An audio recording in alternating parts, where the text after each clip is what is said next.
In 1970, Roger and Carolyn Perron moved into an old farmhouse in Rhode Island with their 5 daughters. They dreamed of a fresh start, a peaceful life in the countryside. But what awaited them was beyond their worst nightmares. The Perron family's station wagon pulled up the long, winding driveway.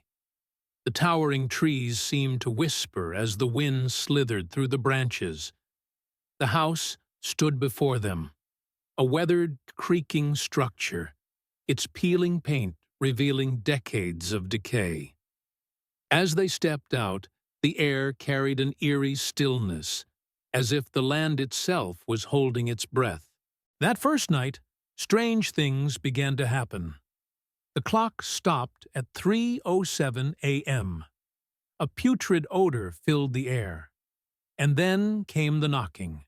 3 slow, deliberate knocks, echoing through the hollow halls. The family dismissed it as the house settling.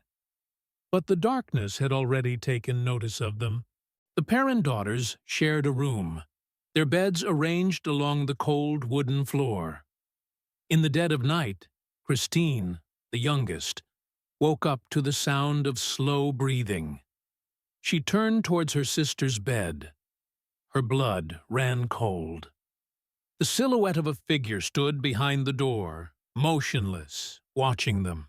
Carolyn, the mother, began to notice bruises on her body each morning.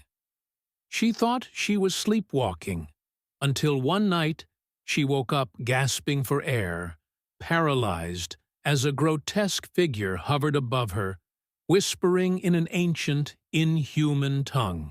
One evening, Roger decided to investigate the strange noises coming from the basement.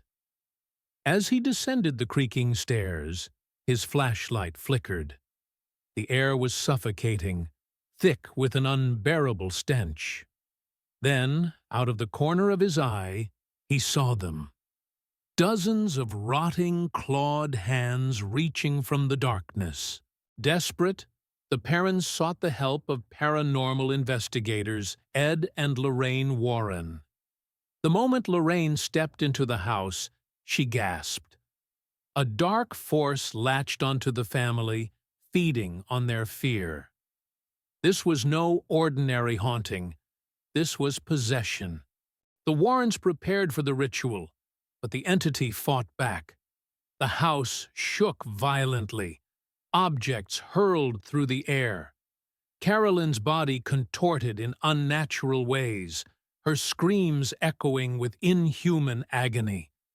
The demon's voice shrieked from her throat, threatening to drag them all to hell.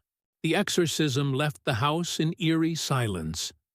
The Perrons, traumatized but alive, left the house for good. But the darkness, it never truly leaves. It waits, lurking in the shadows, hungry for the next soul to claim. Some houses are never just houses. Some histories refuse to be buried. And some nightmares are real.